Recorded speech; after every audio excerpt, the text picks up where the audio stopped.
Today, we will see in detail about small oscillation. Uh, Consider a conservative system in which the potential energy is a function of position only. It is independent of time. Uh, or we can say it is there is no explicit dependence on time. The system is said to be in equilibrium when generalized force acting on the system vanish. That is a QI, which is a generalized force. You know what is the generalized force? I have given separate lecture for it, which is equal to minus uh, delta V over delta Qi at equilibrium position 0, which is equal to 0. We will see the detail of it.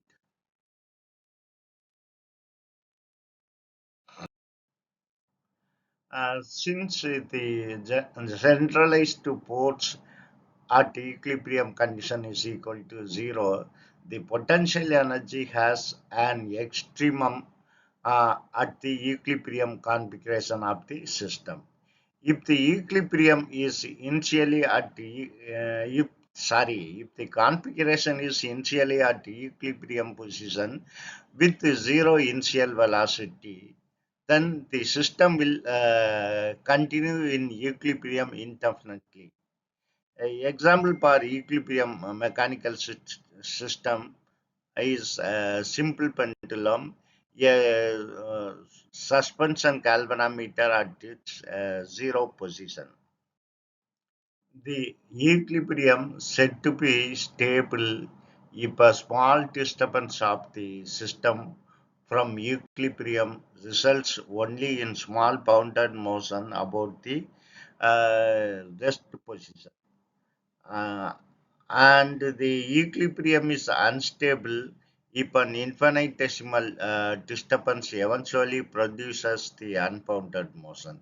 Based on the above, now we will see the one-dimensional oscillator. Let the system process one degree of freedom with one generalized coordinate for a small displacement from the equilibrium. We can expand the potential energy in Taylor's series about the equilibrium and consider only the lowest energy term. So, using Taylor series, V of Q can be written as V of Q naught plus the partial derivative of the potential, that is delta V over delta Q at the equilibrium position 0 into Q minus Q naught. The second term, third term is 1 over 2 delta 2 V over delta Q 2 um, at zero equilibrium position. At equilibrium position, this is second order derivative with respect to q. Then multiplied by q minus q naught squared plus it will go on. We will ignore the higher order term. Then this PQ can be written as see at the equilibrium position, that is at VQ naught, this will be approximately equal to 0.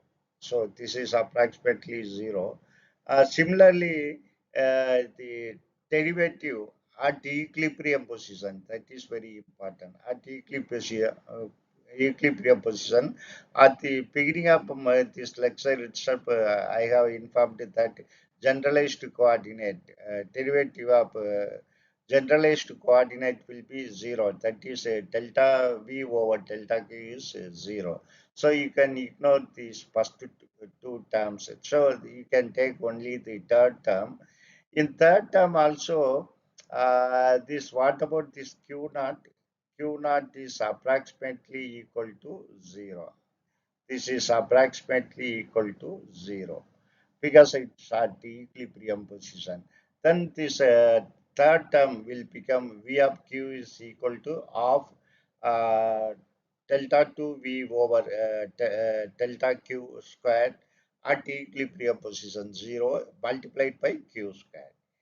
Here you can see at equilibrium position this second order partial derivative is equal to k, that is a spring constant. This is the spring constant. This is very useful relation to calculate a lot of problem in competitive exam. Then competitive exam usually they used to ask the frequency or time period of the small oscillation. So remember that this spring constant is in the case of small oscillation, spring constant is equal to second order partial derivative of the potential. That is very important point. And now we have found that V of Q is equal to half k q squared. What about the kinetic energy? Kinetic energy is equal to T is equal to half m q dot squared, where q dot is the velocities, that is half mv squared. Now we will construct the Lagrangian and solve this problem. By definition, this Lagrangian is equal to kinetic energy minus the potential energy. So this kinetic energy is half mq dot squared minus of kq square. So this is the Lagrangian. From the Lagrangian equation, here we have taken one dimensional, so there is only one generalized coordinate. So this running index is, you can ignore this running index, say j, because it's only uh, one generalized coordinate in one dimension. So Lagrangian is the time derivative of delta L over delta Q dot minus delta L over delta Q, which is equal to 0. First, you take this term and differentiate the Lagrangian with respect to Q dot. There is only one term with the q dot, that is first term. If you differentiate q dot squared, you will get to 2 q dot, 2 will get cancelled. So naturally, this will become mq dot, mq dot. This is, and next you differentiate the dl over dq with respect to q. So here second term only contain q. So if you differentiate q squared, you will get 2q, 2 will get cancelled. There is a minus, this will be minus kq. So this term will be minus kq. This is minus kq.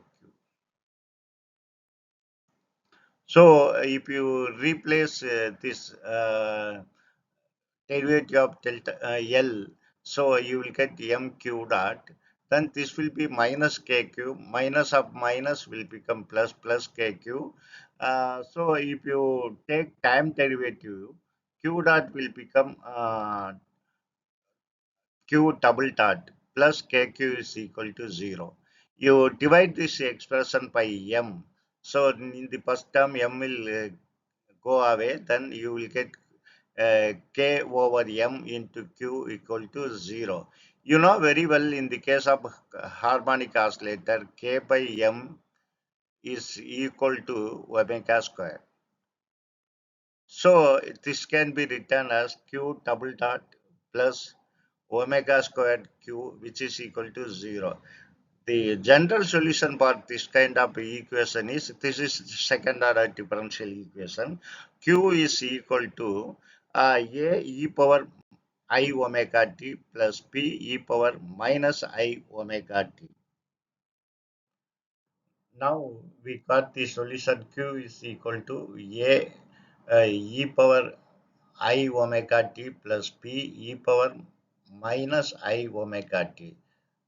Since q is real, we know q is real number, but this is complex. Exponential term is a complex one. So naturally, the constant a and b must be a complex number. So I am replacing a by 1 over 2 c minus I d. Uh, then P as of C plus ID. So I am replacing this. So in order to make this as a real number, this half comes because of mathematical simplification, but it does not alter your result, because after all it is a multiplication factor. So this can be written as you take half C outside, then you have e power I omega t plus e power minus I omega t. Then you take off id outside, off I to t outside. Then you can say this here it is minus. So I am bringing this to second, minus e power I omega t, then this is plus e power minus I omega t, because here t is plus. So the you know very well that e power I theta plus e power minus I theta is equal to 2 cos theta. So I have applied that rule here. So I have replaced this by 2 cos theta. Similarly, this one I have replaced by minus 2i sin omega t. This is 2 cos omega t. Now, uh, this 2 will get cancelled.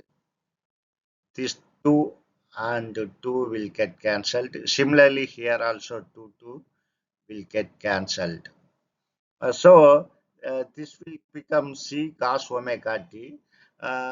This will become I, here one I is there, here one I squared is minus 1, already there is minus. So this will become plus. So this is equal to plus d sin omega t. So we got this result. Q is equal to C cos omega t plus t sin omega t. Let C you can take as A cos pi, and t minus A sin pi. You can take it.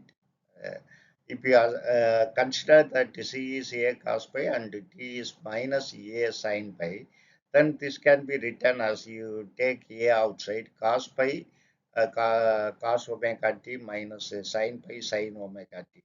That is cos A cos P minus sin A sin P is equal to cos A plus P. Using that formula, you can get Q is equal to A times cos omega t plus pi, where pi is the phase vector. Pi is the phase vector, and capital A is the amplitude of the oscillation. This is about the small oscillation. Thank you very much for watching my video and supporting me continuously. Thank you very much.